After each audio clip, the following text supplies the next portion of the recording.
Man, you want to talk about one of the most overlooked games of the last decade? Look no further than this one. Been meaning to check this one out for a while, and what better time to do that than in the season that reflects the whole feeling of this game. For those that don't know, this is Sunset Overdrive, Insomniac's 2014 shooter that used to be an exclusive to the Xbox One. Yeah, at one point in time, Microsoft actually gave a shit about having exclusive content. Boy, times have changed. You could pretty much find all their shit on PC these days, and this game is no different. Despite some good reception, a lot of people missed out on this one, but it's not really their fault because the marketing really didn't show how wacky this game truly is. I was one of these people, as this game from the outskirts just looked like a kiddie version of Crackdown to me, and I don't even like Crackdown like that. Would smack my old self in the face if I could, because I couldn't have been more wrong. This game is nothing like Crackdown, and more like if Tony Hawk Pro Skater, Ratchet and Clank, and Infamous had a son. Weird combination of games, right? Well, I already mentioned how weird this game is, so let's just get into the premise.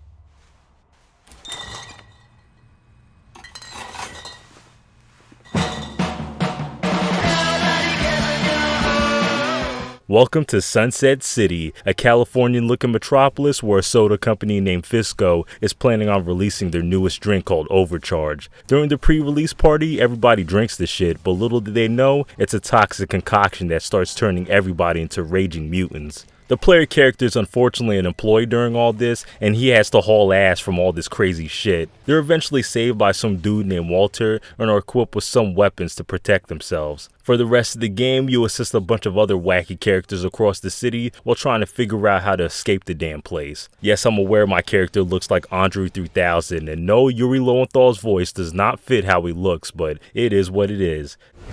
Then you got nothing I need. Now stay away from my kids.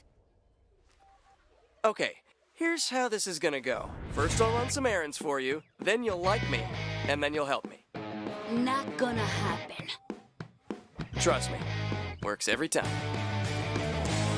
God, I love the look of this game. Everything is so bright, vibrant, and lively, which automatically makes this game stand out from other open world games where colors are usually washed out. They could have been lazy as fuck and just copy and pasted gray buildings everywhere, but nah, no matter where you look, there's weird ass postmodern architecture splattered with different colors. It's weird because the city on the surface looks like a paradise, but there's a shitload of advertisements that remind you that this city's dominated by soulless corporatism. The sun radiates down every nook and cranny of this city, which reminds me of old skateboarding games where it felt like the time was always 2 o'clock p.m. That's no coincidence since Tony Hawk games were influences on this one. I mean shit, just look at how my character's moving throughout the city. Only thing he's missing is a skateboard. What accentuates that vibe even more is the soundtrack, which is on some straight punk rock shit. It's loud, rebellious, and high tempo, which perfectly matches the action at hand. My favorite thing about the soundtrack though is how it dynamically changes based on what the character's doing. So if you're just cruising through the city, you'll hear this groovy instrumental, but then once you start fighting people, a louder, more frantic track will play.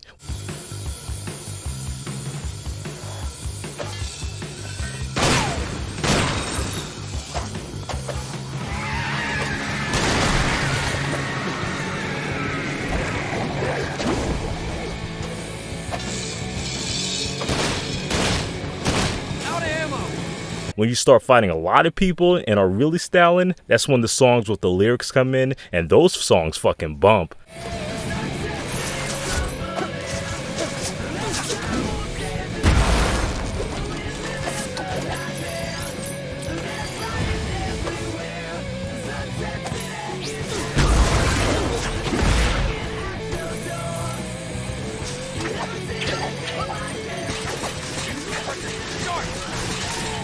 Really draws you into the action and incentivizes being as stylish as possible. Yeah, this game is pretty damn cartoony, especially with the animations, which are very bouncy. I'm all for it though. One of my favorite little quirks of this game is how when you kill mutants, their blood will form into a sound effect.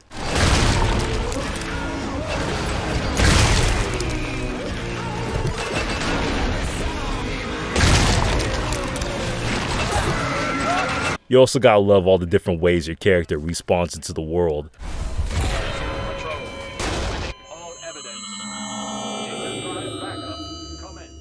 I don't know how this game ran on Xbox, but on PC I did run into some issues. Sometimes my guy would get stuck inside vehicles and shit, causing me to die, and there were some clearing out missions where for whatever reason, enemies would just infinitely respawn. My game would stutter in certain parts of the city, and sometimes voice lines would not play. Now these weren't constants to where I would say this is a bad port, but obviously shit like this shouldn't happen.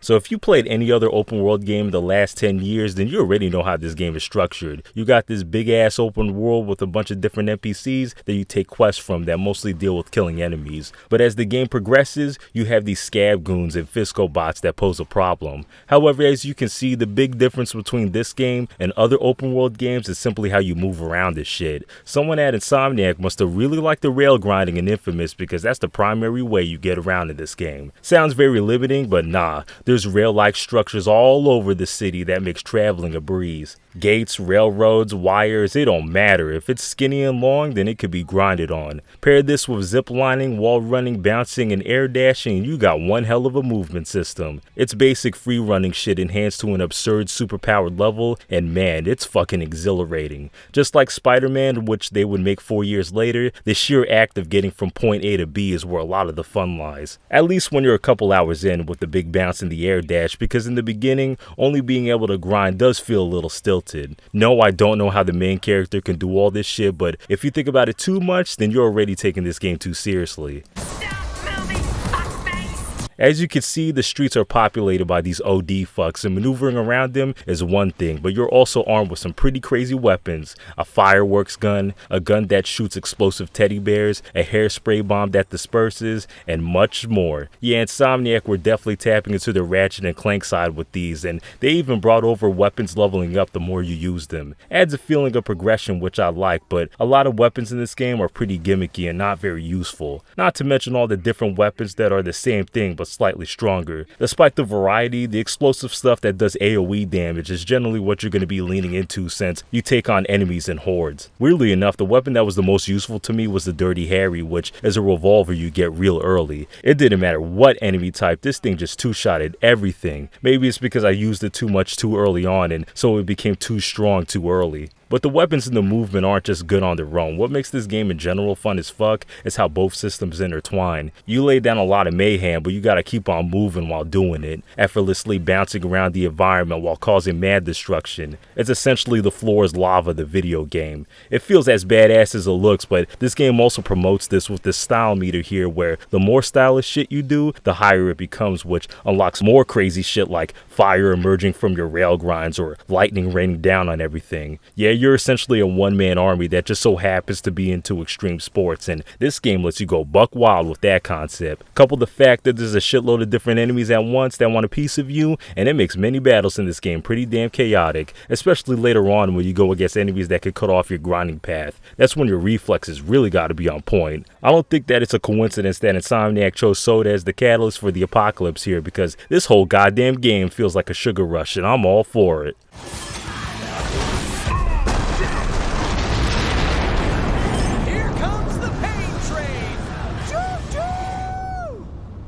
Yeah, you can enhance your character with these things called amps, which are just little perks that make you more proficient in the combat. You know, stuff like sending out tornadoes with your melee attack or having cars that explode when you bounce on them. There's also amps for your weapons, which add extra effects like freezing enemies and shit. There's also these overdrives, which are just passive abilities gained mostly by getting around stylishly. All these extra perks are just cherries on top of an already destructive moveset. The game constantly harasses you about equipping these things, but honestly, you could go this whole game without messing around with it, since the game mostly challenges you with the movement. Some weapons are more effective against certain enemy types, like the shotgun decimating regular OD but not being shit against the bigger variants, or the shocker decimating Fisco bots while just being okay against the OD. It forces you to switch up your weapons, making the combat a little bit more involved, but they don't really go that far with it. You get away with using whatever you want for the most part, which I'm honestly fine with. Constantly switching weapons would be annoying, since pulling up the wheel practically pauses the game.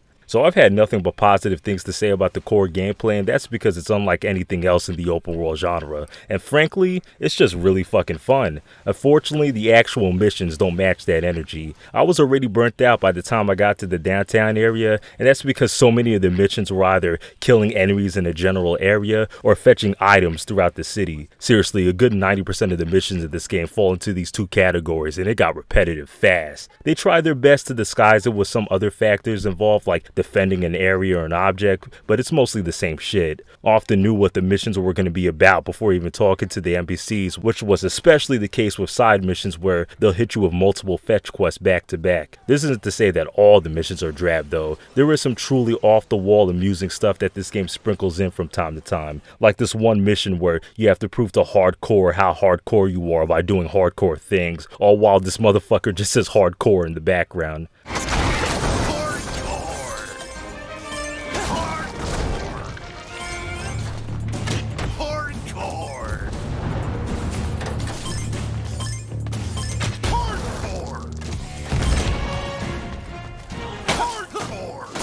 Pointless hardcore. We're not even hurting each other.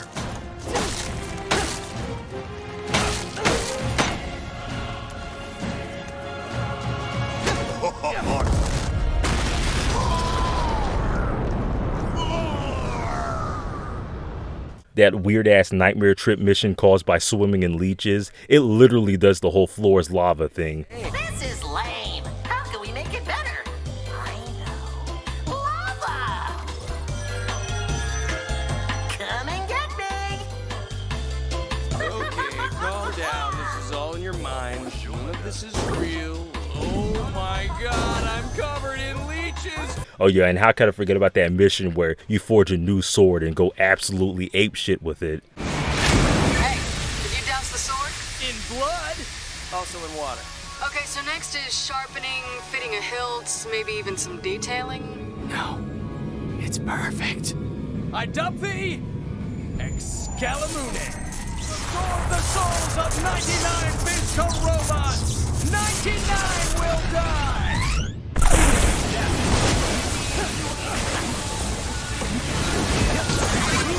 At the power! Amazing, isn't it? Strangely enough, I wish there were more chase missions in this game. The ones that were present, like the train one and the dragon one, were some of the better missions that really challenge your traversing skills. There's a couple more that stand out, but obviously I don't want to spoil everything. Aside from the missions though, this world has hella collectibles to look out for. Fizzy balloons, dirty sneakers, toilet paper, and much more. All these sound useless, but they're actually materials to get new amps, so there is some use to them and not just some time-wasting items for completionists. Subtle.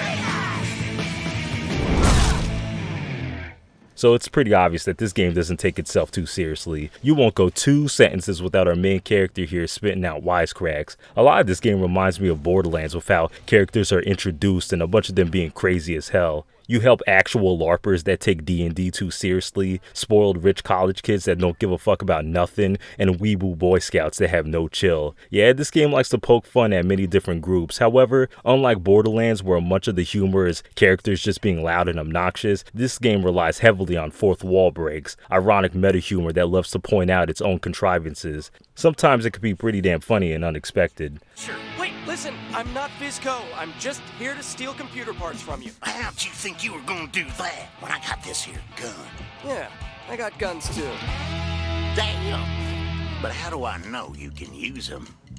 I'm an American. I can use a cocky son of a bitch like you.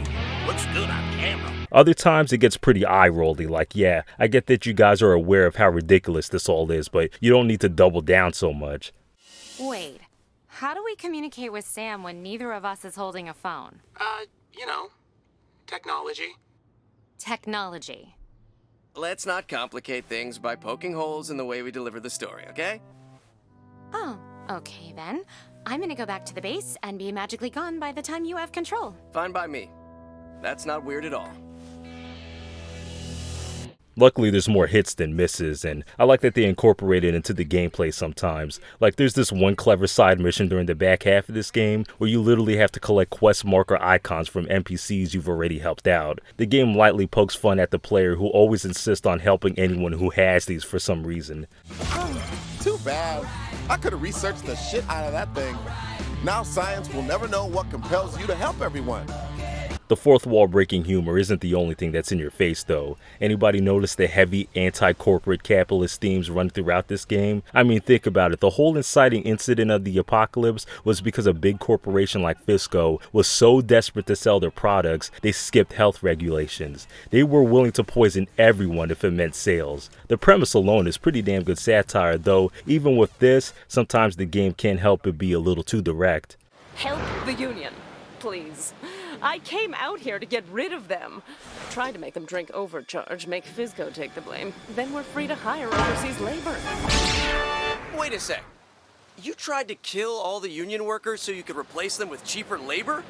Duh. How else do you think I earn my ridiculous salary? On a more subtle note, our main character being a depressed low-level employee for the company prior is cathartic when they're the ones to destroy Fisco in the end. Our main character goes from an apathetic wise-ass that wants to abandon everyone to a wise-ass that actually cares about the people around him. We just went through hell to get out of there. Why would you want to go back? Before this whole thing started, I just floated through life, never taking anything seriously. Then horror night happened, and I know this is gonna sound crazy, but my life didn't start until the world came to an end. That's why we're going back. What if I say no?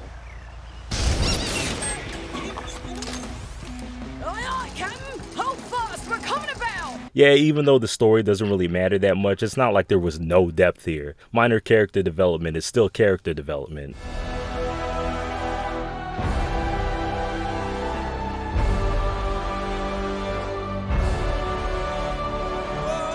Wait a minute.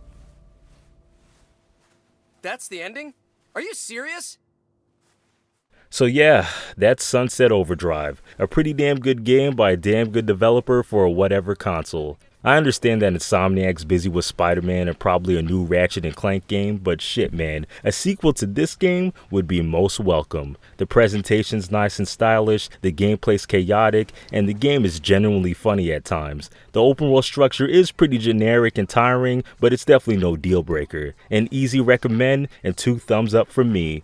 Anyway, that's all I gotta say about this one. Like, share, subscribe, and all that other good stuff, and until next time.